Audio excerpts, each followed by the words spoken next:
Vamos a entrar ya en el ámbito de la historia.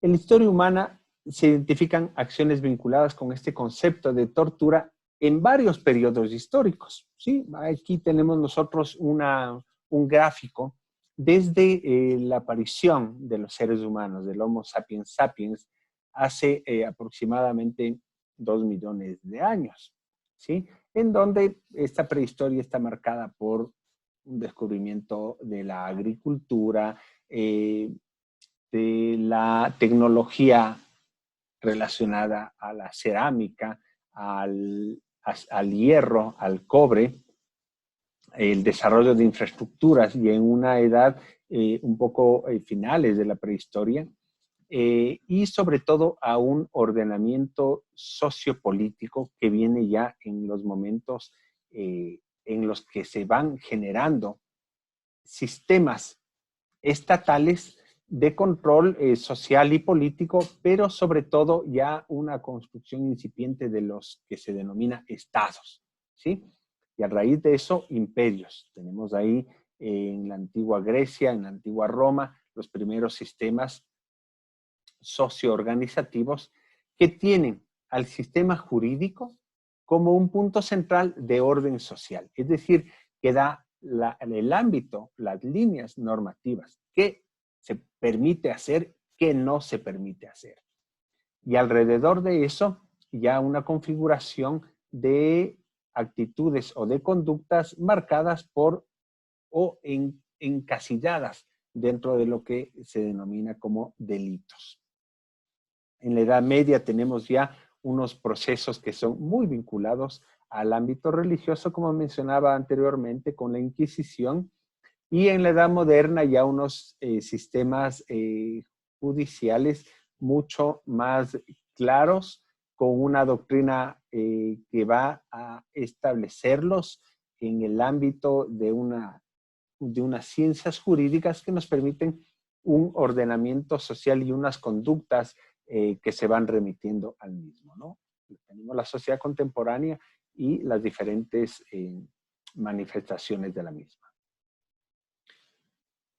Entonces, continuamos. Ahí estamos desde otra visión de los diferentes periodos históricos, si bien estamos sobre la base de este proceso en el cual la historia de la humanidad nos lleva a lo que estamos actualmente de manera contemporánea y moderna, pero nosotros tenemos ahí varios sistemas económicos, ¿no? Modos de producción, si utilizamos esta forma teórica del materialismo histórico para ir profundizando las dinámicas que se desarrollaban en cada una de ellas. Grecia y Roma son tal vez las más conocidas sociedades en donde se empieza a formar este ordenamiento jurídico y social. Jurídico-social de la mano, ¿no? Sin embargo, no tenemos que desconocer de que varios siglos atrás ya tenemos sistemas que se han logrado a través de la arqueología descubrir como los que existían en el Oriente Medio, ¿no? Fenicia y otras de Persia y otras de sociedades que tenían ya sus propias formas de orden social. De ahí tenemos el Código de Hammurabi, por ejemplo, que es muy claro en cuanto a sanciones sobre delitos. Sin embargo, no hay mucha información que nos remita al ámbito de la tortura. No así en Grecia y en Roma, donde sí tenemos ya varias líneas, ¿no? Habíamos mencionado varios conceptos previos que existían. Cicerón en esa época ya tenía, en el Imperio Romano ya tenía varias líneas que definían a la tortura y por tanto nos da a entender de que existía ya esa práctica para obtener información sobre la comisión de algún hecho relacionado con la ruptura del orden social, ¿no? En la Edad Media el Código Romano y Germánico, tenemos a la par entre el siglo previo al siglo de oro, es decir, el siglo de las luces, donde ya se va rompiendo esta hegemonía que tenía la Inquisición o los sistemas inquisitoriales religiosos positivistas hacia un positivismo más bien científico, en donde ya la base de la razón no era la religión, sino el pensamiento mismo, ¿no? Tenemos una serie de autores que nos van narrando, como fueron establecidos ya en un inicio, en videos precedentes sobre estos conceptos de tortura. Y aquí quería hacer una puntualización en lo que se refiere al sistema inquisitorial. Tenemos aquí una cita de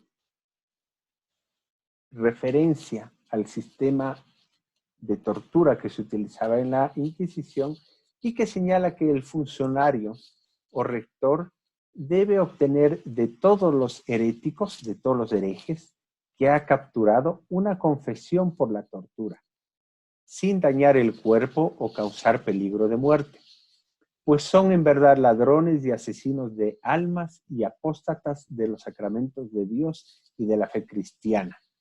Deben confesar sus errores y acusar a otros heréticos que conozcan, así como a sus cómplices, encubridores, correligionarios y defensores, así como se obliga a los granujas y ladrones de bienes mundanos a delatar a sus cómplices y confesar los males que han perpetrado.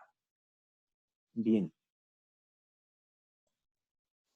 Esta cita ya nos hace evidente un punto que es importante.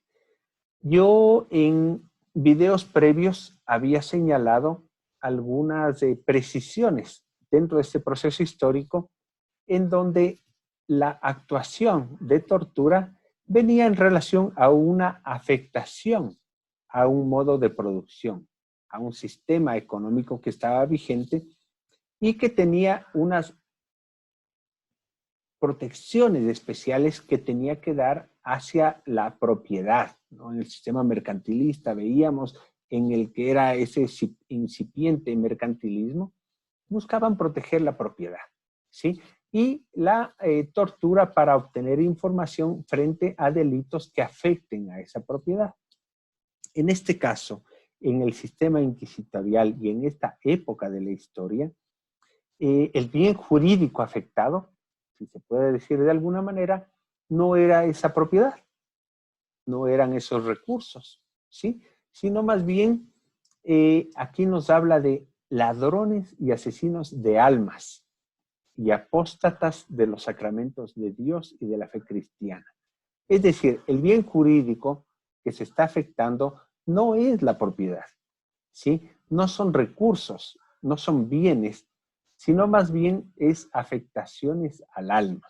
Aquí podemos ver una importante diferencia y que nos va marcando y nos va a permitir marcar este análisis en el ámbito social, cultural y sobre todo histórico del concepto de tortura en el marco de diferentes periodos históricos que vamos a ir abarcando de una manera muy general.